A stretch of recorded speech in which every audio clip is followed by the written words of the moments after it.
Hello, my beautiful friends. I am Sharri Harmel, and welcome to the place where we unapologetically redefine midlife, especially for women.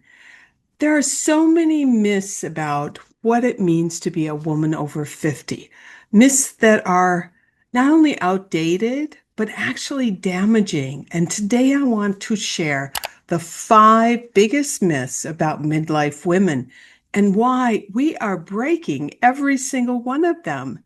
And I'll be sharing a little bit of my own story along the way. So let's dive right in. Myth number one, midlife means fading into the background. Let's start with one of the most painful myths, and that is that women in midlife should become invisible, that we should blend in, that we should quiet down, we should stop trying to be seen. When I was going through my divorce, I felt this deeply. I remember walking into events alone and feeling like I was wearing a flashing neon sign that said, no longer married, no longer partnered, no longer relevant. Large gatherings like fundraisers, honestly, were the worst. But when I traveled to Paris, everything changed for me.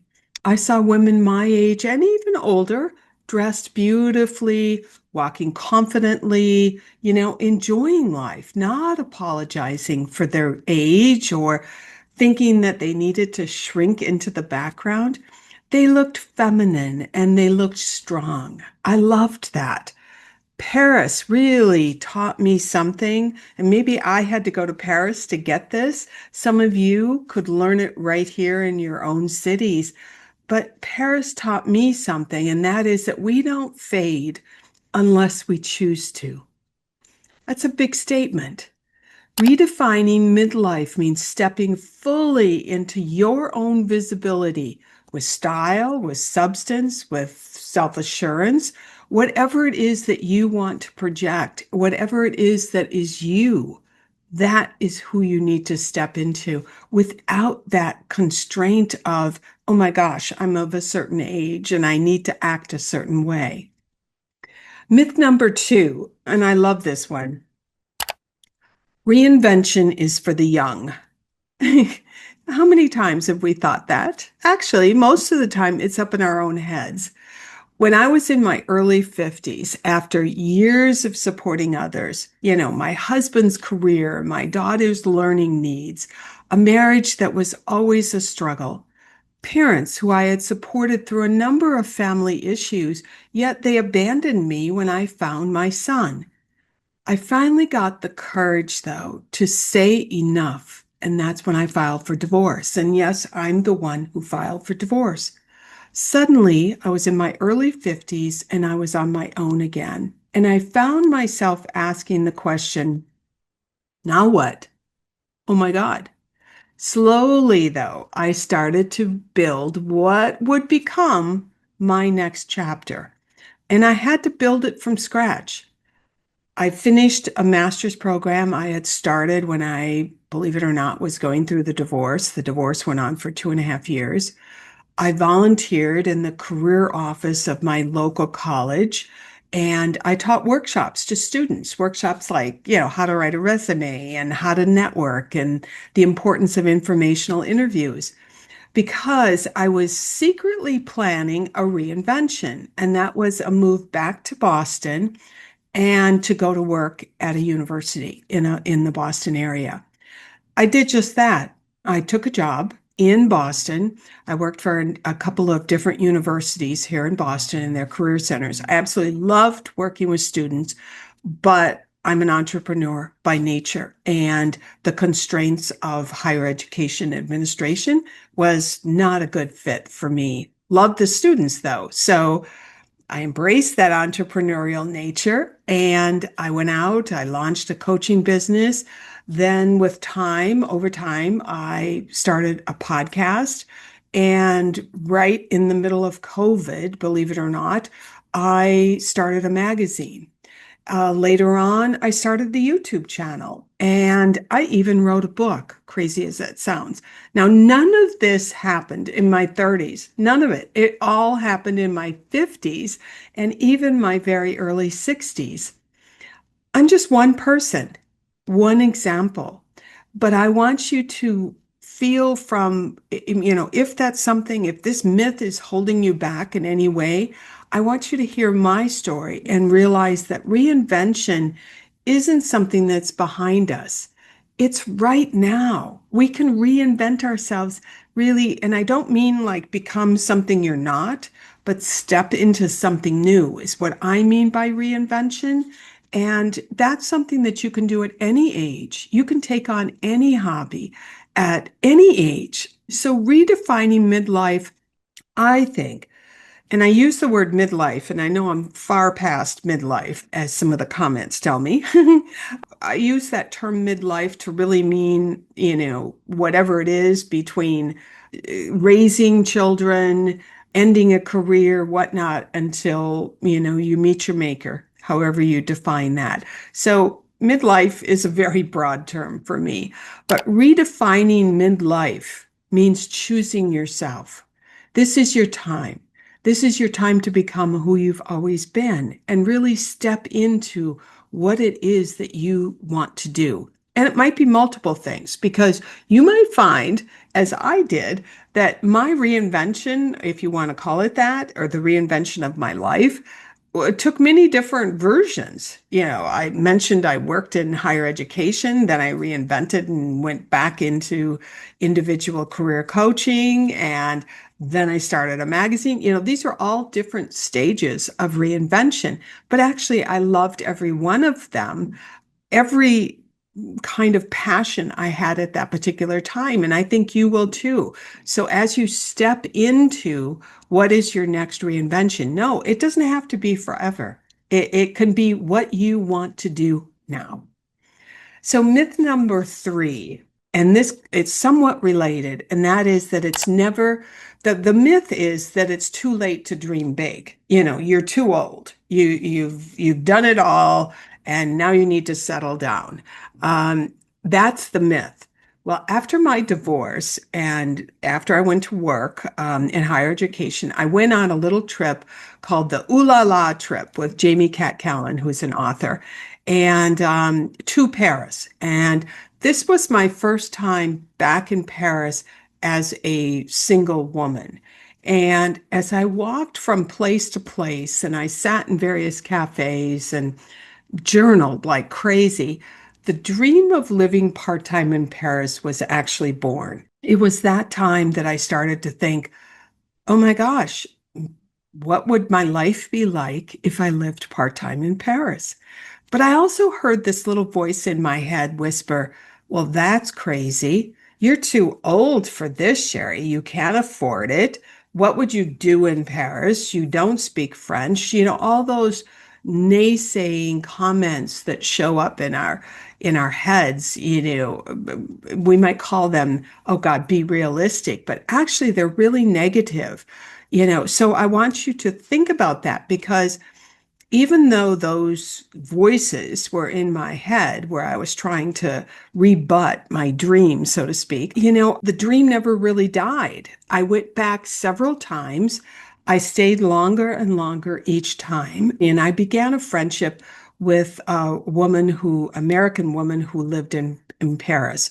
And at that time, we talked endlessly about how I could make it happen. And this woman who was a friend was very, very helpful because she had made the transition, and I realized that I wasn't running away from anything. I was running towards something that I had always wanted, which was to feel that European experience, to live in a place that had history far deeper and longer than me as an American had experienced. America's 250, 260 years old, depending upon which category you use as to the birth of United States. And I suddenly had found myself in a place where, we're talking thousands of years of civilization. And I loved that. Yes, it was scary. The whole idea about moving part-time, it was never a full-time move, but moving part-time and, living half of my time in Paris and half of my time in the US was scary. It wasn't so much the living outside of the United States that was scary. It was establishing myself in a culture and in a country that I really knew nothing about. It was foreign. But that's what it is about dreams that is sometimes so exhilarating. And that is you walk into something that, on one hand scares you to death, and on the other hand, you go, yes, yes, yes. It's sort of like being a little kid. Those of you that ever have skied or live someplace maybe where as a child you went sledding and it was an amazingly steep hill at the very top, at the very moment before you let yourself go, there's this feeling of anticipation, fear, anticipation, exhilaration. Oh my God, I'm going to do it. And off you go. And I think dreams in midlife are kind of like that. You're at the top of the mountain. You've got skis on your, on your legs, and you are ready to go. And you don't really know what it's going to be like as you traverse the hill or the mountain, whatever it might be. Exhilarating. That's all I can say. We don't stop dreaming, ladies, because we age. We really don't. We stop dreaming when we stop believing in possibilities, when we shut the door to our dreams. And I don't want you to ever stop dreaming about possibilities. And certainly, you don't need to do that in midlife. So, redefining midlife means dusting off those dreams and daring to go after them, no matter what your age is. Myth number 4, you should settle down. You should slow down. These are the cultural expectations that when our kids are grown and the career winds down, and if you're married, your husband or your wife is going to end up at home with you, and you should just all settle into a quieter life. Right. Something in me, and I'm suspecting in you too, if you're listening to this podcast, something in me loudly said, no. Instead of settling, I wanted to explore. So I experimented. I tried on different ideas. I launched a magazine.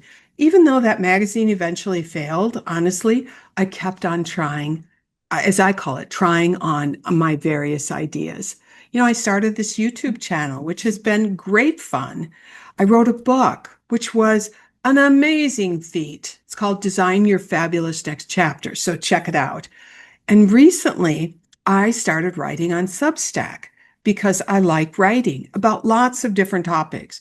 Maybe not something that is going to turn into a book, but different ideas that kind of sit with you. So if that sounds like you, go check out Substack. And join me on Substack if you don't mind. I would love to have you join me because that means there'll be some comments and a community, which is exactly what YouTube and Substack are all about. Not just what I'm presenting, but also the community, you talking to each other. So midlife, all of these dreams that I tried, did everything go smoothly? Absolutely not. But I was living. I've been trying on those ideas and dreams rather than settling, rather than slowing down. I'm intent on building something for me, and I'm intent on enjoying the process. Midlife isn't the time to settle. It's the time to stretch, get comfortable with failure, comfortable with clearing out your idea closet, as I call it, as you try on different ideas until you find the one that makes your heart sing. I talk about this in the book. We need to try on the ideas. Otherwise, we just have a closet full of ideas that we go, someday I'll check those out. And someday never happens. So redefining midlife means choosing adventure over autopilot, even when it feels messy. Myth number 5, your value is in caretaking, not creating. And I think this is something that, especially as women, we are accustomed to. And for years, decades, I have to say, I defined myself by who I cared for, my children, my husband, my students later, my clients. And I'm proud of that. I'm proud of those years. Those were wonderful years. But when the caretaking paused, I have to say I felt lost. Who was I without someone else to take care of? And that's when I started creating. I wrote, obviously, a podcast, I taught, I coached, and I realized there's so much more inside of me than what I can do for somebody else, what I can give to somebody else. We are all creators, ladies, but what we create in midlife may be the most meaningful work of our lives, meaningful from the standpoint that it really is coming from within us. Not that raising children wasn't meaningful or your career wasn't meaningful and taking care of aging parents isn't meaningful, but when I talk about what you create in midlife, it's really coming from you, whoever you are. That little girl that you once were, that little boy that you once were. It's like those dreams you had as a child. That's what I mean by it might be the most meaningful work that you create in your lifetime. Not despite your age, but because of your age. You've got this long depth and breadth of experience. So redefining midlife means shifting from not only giving to others, but to creating something deeply meaningful for yourself. So here's what I want you to remember, my friends. We are not fading. We are not finished. We are not too late to the party. We are just getting started. And if you've been living by a script that no longer feels right, maybe an old chapter in your life, I invite you to tear it up, write a new one, and let it be bold. Now, down in the comments, I want you to share with me and with everyone else, which myth have you been told? Is it one of these five or is it something else? And how are you breaking free from that myth? Now, if this video inspired you, I want you to please like it if you don't mind. That matters so much to YouTube. Subscribe to the channel and share this video with another extraordinary woman who's ready to redefine, I should say, midlife. Thank you for being here. I am so proud of every one of you and of myself. Like I said, we are unapologetically redefining what midlife means for women. And remember, your next chapter is waiting. So go write it. A bientôt.